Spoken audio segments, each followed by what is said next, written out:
Your great-grandchild has just come to visit you from the future.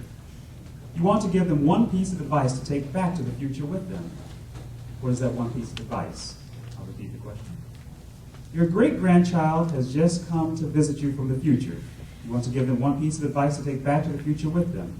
What is that one piece of advice? Dauv.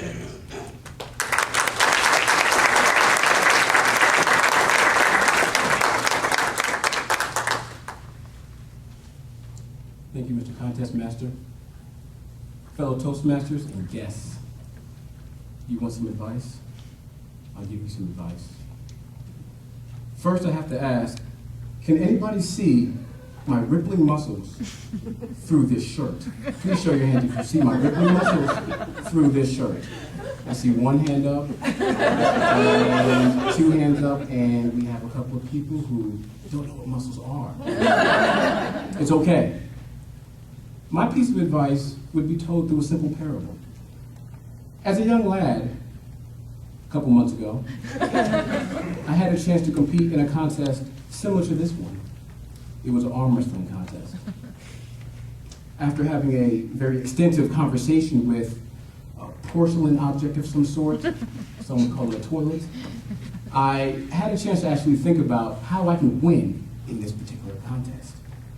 Arm wrestling, as you might see, is a bit of a challenge for me. What can I use to overcome the rippling muscles that the other gentlemen may have in this particular contest? I went to the contest with my sleeveless shirt, oiled up arms, waiting to take on the first contestant.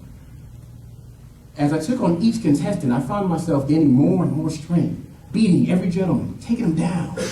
You can probably picture the intensity of my face as I start off struggling at first, and then I start to think to myself, I have an advantage over them because I'll use my strongest muscle. Obviously, some of you may think it's my pectorals, but that's not actually it.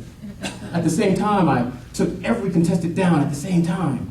I made it all the way to the final round. I struggled just a bit, but at the same time, though, I still won and came out on top.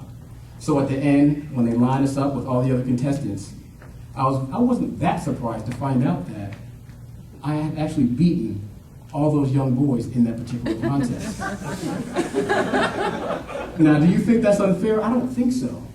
Some would say it's not fair that you're arm wrestling young boys. Others might say use your strongest asset, which is your mind.